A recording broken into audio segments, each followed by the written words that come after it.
Ladies and gentleman, ಕಾಂಗ್ರೆಸ್ನಲ್ಲಿ ಪಟ್ಟಕ್ಕಾಗಿ fight ಜೋರಾಗಿ ನಡೀತಾ ಇದೆ. ಈಗ ಮುಖ್ಯಮಂತ್ರಿ ಯಾರಾಗ್ತಾರೆ ಮುಂದಕ್ಕೆ ಅನ್ನುವಂತ ಪ್ರಶ್ನೆ ಯಾವ್ದಾದ್ರೂ ಇರ್ಲಿ, ಆದ್ರೆ ಕಾಂಗ್ರೆಸ್ನಲ್ಲಂತೂ ಯತೀಂದ್ರ ಸಿದ್ದರಾಮಯ್ಯ ಅವರ ಹೇಳಿಕೆ ಮಾತ್ರ ಸಿಕ್ಕಾಪಟ್ಟೆ ಸಂಚಲನ ಉಂಟು ಮಾಡ್ತಾ ಇದೆ. ಹಾಗಾಗಿ ಈಗ ಹೈಕಮಾಂಡ್ ಸಿಕ್ಕಾಪಟ್ಟೆ ಗರಂ ಆಗಿದೆ. ಸಿಎಂ ಸಿದ್ದರಾಮಯ್ಯ ಅವರ ಮೇಲೆ ಹೈಕಮಾಂಡ್ ಸಿಕ್ಕಾಪಟ್ಟೆ ಕೋಪ ಮಾಡಿಕೊಂಡಿದ್ದಾರೆ. ಯಾಕೆ, ಏನಾಯ್ತು? ಅದು ಸಿದ್ದರಾಮಯ್ಯ ಅವ್ರ ಮೇಲೆ ಹೈಕಮಾಂಡ್ ಕೋಪ ಮಾಡ್ಕೊಳ್ಳೋದು ಉಂಟಾ? ಇಲ್ಲಾದ್ರೂ ಸಾಧ್ಯನಾ? ನೀವ್ ಹಂಗ ಅಂದ್ಕೊಂಡ್ರಾ? ಎಸ್ ವೀಕ್ಷಕರೇ, ಇದೇ ಫೋಕಸ್ನ ಎಕ್ಸ್ಕ್ಲೂಸಿವ್ ಸ್ಟೋರಿ ಹೈಕಮಾಂಡ್ ಗರಂ.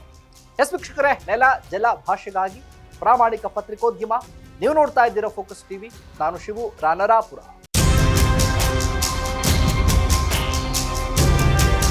5 ವರ್ಷ ಸಿದ್ದರಾಮಯ್ಯ ಅವರು ಮುಖ್ಯಮಂತ್ರಿಗಳಾಗಿರ್ತಾರೆ ಅಂತ ನಾನು ನಂಬ್ತೀನಿ. ಈಗ ಹೈಕಮಾಂಡ್ ಅಂತ ನಾವು ಸ್ವೀಕಾರ ಮಾಡೋಣ ನಡೀವಿ.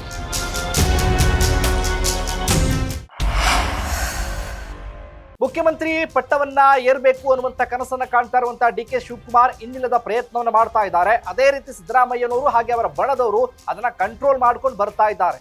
ಅದ್ರಲ್ಲಿ ಪ್ರಮುಖವಾಗಿ ಅನಗತ್ಯ ಹೇಳಿಕೆಯನ್ನ ಕೊಡ್ತಾ ಇರುವಂತವರು ಯತೀಂದ್ರ ಸಿದ್ದರಾಮಯ್ಯ ಅವರು. ಯಾವುದೇ ಬದಲಾವಣೆ ಇಲ್ಲ, ಹೈಕಮಾಂಡ್ ಹೇಳ್ಬಿಟ್ಟಿದೆ 5 ವರ್ಷ ಸಿದ್ದರಾಮಯ್ಯ ಅವರೇ ಮುಖ್ಯಮಂತ್ರಿಗಳಾಗ್ತಾರೆ, ನಮ್ಮ ತಂದೆಯವರೇ ಮುಂದುವರಿತಾರೆ, ಅದ್ರಲ್ಲಿ ಯಾವುದೇ ಬದಲಾವಣೆಗಳಿಲ್ಲ. ಯಾರು ಏನೇ ಹೇಳಿದ್ರು ಕೂಡ ಅದೆಲ್ಲವೂ ಕೂಡ ಸುಮ್ಮನೆ ಕಾಟಾಚಾರಕ್ಕೆ. ಹೈಕಮಾಂಡ್ ಈಗಾಗಲೇ ಕೂಡ ದೃಢ ನಿರ್ಧಾರವನ್ನ ಮಾಡಿಬಿಟ್ಟಿದೆ, ಸಿದ್ದರಾಮಯ್ಯನವರು ಬದಲಾವಣೆ ಆಗೋದೇ ಇಲ್ಲ ಅಂತ ಪದೇ ಪದೇ ಪದೇ ಪದೇ ಪುನರುಚ್ಚಾರವನ್ನ ಮಾಡಿ ಆ ಸುದ್ದಿಯನ್ನ ದೊಡ್ಡ ಮಟ್ಟದಲ್ಲಿ ಸೃಷ್ಟಿ ಮಾಡಿ ಲೆಕ್ಕಾಚಾರ ಹಾಕದೋ ಗೊತ್ತಿಲ್ಲ, ಆದ್ರಂತೂ ಸಿಕ್ಕಾಬಟ್ಟೆ ಚರ್ಚೆಯನ್ನ ಮಾಡುವಂತ ಲೆಕ್ಕಾಚಾರದಲ್ಲಿ ಮಾತನಾಡುವಂತವ್ರು ಯತೀಂದ್ರ ಸಿದ್ದರಾಮಯ್ಯ ಅವರು. ನನ್ನ ಪ್ರಕಾರ ಏನು ಗೊಂದಲ ಇಲ್ಲ. ಏನ್ ಗೊಂದಲ ಇದೆ ಅಂತ ಸರ್ನೇ ಕೇಳಿದ್ರು. ಅಲ್ಲಿಗೆ 5 ವರ್ಷ ಅನ್ನುವಂಥದ್ರ ಬಗ್ಗೆ ಅನುಮಾನಗಳು. ನನ್ನ ಪ್ರಕಾರ ಹೈಕಮಾಂಡ್ ಅವರು ಕ್ಲಿಯರ್ ಆಗಿ ಸಿಗ್ನಲ್ ಕೊಟ್ಟಿದ್ದಾರೆ. ಅವರು ಬಾಯ್ಬಿಟ್ಟು ಹೇಳಿದೆ ಇರ್ಬೋದು, ಬಟ್ ಅವ್ರಿಗೆ ಕ್ಲಿಯರ್ ಆಗಿ ಸಿಗ್ನಲ್ ಕೊಟ್ಟಿದ್ದಾರೆ. ನಾವು ಇವಾಗ ಸದ್ಯಕ್ಕೆ ಯಾವುದೇ ಅದಕ್ಕೆ ಲೀಡರ್ಶಿಪ್ ಚೇಂಜ್ ಮಾಡಲ್ಲ ಅಂತ ಹೇಳಿ. ಸೊ ಹಾಗಾಗಿ 5 ವರ್ಷ ಸಿದ್ದರಾಮಯ್ಯ ಅವರು ಮುಖ್ಯಮಂತ್ರಿಗಳಾಗಿರ್ತಾರೆ ಅಂತ ನಾನು ನಂಬ್ತೀನಿ. ಪ್ರತಿ ಬಾರಿ ಕೂಡ ಅನಗತ್ಯ ಹೇಳಿಕೆಯನ್ನ ಕೊಡೋದು, ಮಾತನಾಡೋದು. ಇದರ ಜೊತೆಗೆ ಈ ಹಿಂದೆ ಕೂಡ ಮಾತನಾಡಿದ್ರು, ಸಿದ್ದರಾಮಯ್ಯ ಅವ್ರನ್ನ ಹೊರತುಪಡಿಸಿದ್ರೆ ಉತ್ತರಾಧಿಕಾರಿ ಸಿಎಂ ಯಾರು ಗೊತ್ತಾ? ಸತೀಶ್ ಜಾರಕಿಹೊಳಿ. ಅದನ್ನ ಬಿಟ್ಟರೆ ಯಾರು ಕೂಡ ಅರ್ಹರೇ ಅಲ್ಲ ಅನ್ನೋ ಲೆಕ್ಕಾಚಾರಕ್ಕೆ ಮಾತನಾಡಿದ್ರು. ಆಗ್ಲೂ ಕೂಡ ಒಂದಷ್ಟು ಚರ್ಚೆ ಆಯಿತು ರಾಜ್ಯ ರಾಜಕಾರಣದಲ್ಲಿ. ಬಣಗಳ ನಡುವೆ ಜೋರಾಗಿ ಬಡಿದಾಟ ಕೂಡ ಆಯಿತು ಕಾಂಗ್ರೆಸ್ ಪಕ್ಷದಲ್ಲೇ. ಅದಾದ ನಂತರ ಏನು ಗೊತ್ತಾ, ಯಾವುದೇ ಹೇಳಿಕೆ ಬರಲಿ, ಚರ್ಚೆ ಬರಲಿ, ಅಥವಾ ಸಿಎಂ ವಿಚಾರ ಬರಲಿ, ಅಥವಾ ಕುರ್ಚಿ ಬದಲಾವಣೆ ಬರಲಿ, 2.5 ವರ್ಷ ಏನು ಮಾತುಕತೆ ಒಪ್ಪಂದ ಅಂತ ಏನು ಹೇಳ್ತಾರಲ್ಲ ಆ ವಿಚಾರ ಬರಲಿ, ಎಲ್ಲಾ ಸಂದರ್ಭದಲ್ಲೂ ಕೂಡ ಮೂಗು ತೂರಿಸುವಂತ ಕೆಲಸವನ್ನ ಇದೇ ಯತೀಂದ್ರ ಮಾಡ್ತಾ ಇದ್ರು. ಇಲ್ಲಿವರೆಗೂ ಕೂಡ ತಾಳ್ಮೆಯಿಂದ ಕಾಯ್ತಾ ಇದ್ದಂತ ಡಿ.ಸಿ.ಎಂ ಡಿ.ಕೆ. ಶಿವಕುಮಾರ್ ಯಾವುದೋ ಕಾರಣಕ್ಕೂ ಇನ್ನು ಮುಂದೆ ಸುಮ್ಮನೆ ಇರೋದಿಲ್ಲ ನಾನು ಅಂತ ನೇರವಾಗಿ ಗುಡುಗಿದ್ರು. ಯಾವಾಗ ನಮ್ಮಪ್ಪರೇ ಮುಂದುವರಿತಾರೆ ಅಂದ್ರೋ, ಹೌದಪ್ಪ ಯತೀಂದ್ರನೇ ಹೈಕಮಾಂಡು, ಅವ್ರ ಮಾತೆ ನಾವು ಕೇಳಬೇಕು, ಅವ್ರು ಹೇಳ್ದಂಗೆ ಕೇಳೋಣ ಅನ್ನೋ ಲೆಕ್ಕಾಚಾರದಲ್ಲೇ ಟಾಂಗು ಕೂಡ ಕೊಟ್ಟಿದ್ರು ಮೊನ್ನೆ ಕೂಡ.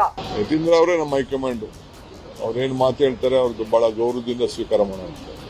ನೀವು ನೋಡಿದ್ರೆ ಎಲ್ಲ ಸರಿ ಇದೆ ಅಂತ ಹೇಳ್ಕೊಂಡೇ ಬರ್ತಾ ಇದ್ದಾರೆ. ಆದ್ರೆ ಅವರು 5 ವರ್ಷನೇ ಸಿಎಂ ಆಯ್ತಪ್ಪ, ಅವ್ರು ಹೇಳಿದ್ಮೇಲೆ ಅವ್ರ ಹೈಕಮಾಂಡ್ ಹೇಳಿದ್ಮೇಲೆ ಅವ್ರ ಯತೀಂದ್ರನೇ ಈಗ ಹೈಕಮಾಂಡ್ ಅಂತ ನಾವು ಸ್ವೀಕಾರ ಮಾಡೋಣ ನಡೀವಿ. ಇವತ್ತು ಡೆಲ್ಲಿಗೆ ಹೋಗಿದ್ದಾರೆ ಡಿ.ಸಿ.ಎಂ ಡಿ.ಕೆ. ಶಿವಕುಮಾರ್. ಕಂಪ್ಲೀಟ್ ಆಗಿ ಎಲ್ಲಾ ವಿಚಾರವನ್ನು ಕೂಡ ಈಗ ಹೈಕಮಾಂಡ್ ಮುಂದೆ ಹೇಳೋದಕ್ಕೆ ಸಿದ್ಧರಾಗ್ಬಿಟ್ಟಿದ್ದಾರೆ. ಹೈಕಮಾಂಡ್ಗೆ ದೂರನ್ನ ಕೊಡೋದಕ್ಕೂ ಕೂಡ ಸಜ್ಜಾಗಿದ್ದಾರೆ. ಅದೇ ಯತೀಂದ್ರ ಸಿದ್ದರಾಮಯ್ಯ ವಿರುದ್ಧ. ಡಿ.ಸಿ.ಎಂ ಡಿ.ಕೆ. ಶಿವಕುಮಾರ್ ಯತೀಂದ್ರ ಸಿದ್ದರಾಮಯ್ಯ ವಿರುದ್ಧ ದೂರನ್ನ ಕೊಡೋದಕ್ಕೆ ಮುಂದಾಗಿದ್ದಾರೆ. ಏನೇನಾಯ್ತು? ಹಸ್ತಕ್ಷೇಪ ಮಾಡೋದು, ವರ್ಗಾವಣೆ ವಿಚಾರದಲ್ಲಿ ಹಸ್ತಕ್ಷೇಪ, ಇದರ ಜೊತೆಗೆ ಕೆಪಿಸಿಸಿ ವಿಚಾರದಲ್ಲಿ ಹಸ್ತಕ್ಷೇಪ, ಇದರ ಜೊತೆಗೆ ಎಲ್ಲಾ ವಿಚಾರದಲ್ಲೂ ಮುಗ್ ತೋರಿಸುವಂತ ವಿಚಾರ, ಅನಗತ್ಯ ಹೇಳಿಕೆಯನ್ನ ಕೊಡುವಂಥದ್ದು, ಅನಗತ್ಯ ಮಾತುಗಳನ್ನ ಆಡುವಂಥದ್ದು, ಇದರ ಜೊತೆಗೆ ಸರ್ಕಾರಿ ಕಾರ್ಯಕ್ರಮಗಳಲ್ಲಿ ಭಾಗವಹಿಸೋದು, ಸರ್ಕಾರಿ ಕಾರ್ಯಕ್ರಮಗಳಲ್ಲಿ ಅನಗತ್ಯವಾಗಿ ಮಾತನಾಡೋದು, ಇವೆಲ್ಲ ನೋಡಿ ಸಾಕಾಗಿ ಡಿ.ಸಿ.ಎಂ ಡಿ.ಕೆ. ಶಿವಕುಮಾರ್ ಅವರು ಹೈಕಮಾಂಡ್ಗೆ ಫಿಕ್ಸ್ ಆಗ್ಬಿಟ್ಟಿದ್ದಾರೆ ದೂರನ್ನ ಕೊಡೋದಕ್ಕೆ. ಈ ರೀತಿಯಾಗಿ ಮಾತನಾಡ್ತಾ ಇದ್ದಾರೆ. ಇದು ಅಕ್ಷಮ್ಯ ತಪ್ಪು ಇದು ಅನ್ನೋ ಲೆಕ್ಕಾಚಾರದಲ್ಲಿ. ಇದರ ಟೆಂಡರ್ ವಿಚಾರದಲ್ಲಿ ಮುಗ್ ತೋರಿಸುವಂಥದ್ದು, ಇವೆಲ್ಲವೂ ಕೂಡ ಗಮನಿಸಿರುವಂತ ಡಿ.ಸಿ.ಎಂ ಡಿ.ಕೆ. ಶಿವಕುಮಾರ್ ಕೊನೆ ಹಂತ ಏನಪ್ಪಾ ಅಂದ್ರೆ ಕಂಪ್ಲೇಂಟ್ ಕೊಟ್ಬಿಡ್ಬೇಕಷ್ಟೇ, ಹೈಕಮಾಂಡ್ಗೆ ತಿಳಿಸ್ಬಿಡ್ಬೇಕೆಲ್ಲವನ್ನೂ ಅಂತ. ಹಾಗಾಗಿ ಈಗ ಸಿದ್ದರಾಮಯ್ಯನವರ ವಿಚಾರ ಒಂದ್ ಕಡೆ ಬೇಜಾರಲ್ಲಿದ್ದಾರೆ, ಸಿಎಂ ಸೀಟ್ ಸಿಕ್ಕಿಲ್ಲ ಅಂತ. ಯತೀಂದ್ರ ಸಿದ್ದರಾಮಯ್ಯ ಅವ್ರ ಮೇಲೆ ಬಂದೂಕನ್ನ ಇಟ್ಟು ಡಿ.ಸಿ.ಎಂ ಡಿ.ಕೆ. ಶಿವಕುಮಾರ್ ಅವರು ಸಿದ್ದರಾಮಯ್ಯ ಅವ್ರಿಗೆ ಗುರಿ ಇಕ್ಕಿದ್ದಾರೆ. ಅಂದ್ರೆ ಒಂದು ಕಲ್ಲಲ್ಲಿ 2 ಹಕ್ಕಿನ ಹೊಡೆಯೋ ಲೆಕ್ಕಾಚಾರ ಅನ್ನ ಹಾಗಾದ್ರೆ ಅಂತ.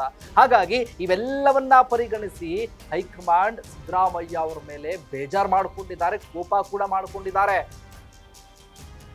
ಏನ್ರಿ ಸಿದ್ದರಾಮಯ್ಯನವರು ಹೀಗೆ ಮಾಡ್ತಾ ಇದ್ದೀರಿ, ನೀವು ಪುತ್ರ ಈ ರೀತಿ ಮಾಡಿದ್ರೆ ಹೆಂಗ್ರಿ ಸಮಾಧಾನ, ನಾವು ಡಿ ಕೆನ ಇಲ್ಲ ರೀತಿ ಪುಸಲಾಯಿಸಿ ಆದ್ರೂ ಕೂಡ ನೀವು ಹಿಂಗ್ ರೀತಿ ಹೇಳಿಕೆಯನ್ನ ಕೊಟ್ಟು ಅವ್ರು ಯಾಕೆ ಕೆರಳಿಸ್ತಾ ಇದ್ದೀರಿ ಅಂತ. ಹಾಗಾಗಿ ಕೇಂದ್ರ ಸಿದ್ದರಾಮಯ್ಯ ವಿರುದ್ಧ ಡಿ ಕೆ ದೂರು, ಸಿಎಂ ಸಿದ್ದರಾಮಯ್ಯ ವಿರುದ್ಧ ಹೈಕಮಾಂಡ್ ಗರಂ. ಇದೇ ಫೋಕಸ್ನ ಎಕ್ಸ್ಕ್ಲೂಸಿವ್ ಸ್ಟೋರಿ, ಹೈಕಮಾಂಡ್ ಗರಂ. ಎಸ್ ವೀಕ್ಷಕರೇ, ನೆಲ ಜಲ ಭಾಷೆಗಾಗಿ ನೋಡ್ತಾ ಇರಿ ಫೋಕಸ್ ಟಿವಿ.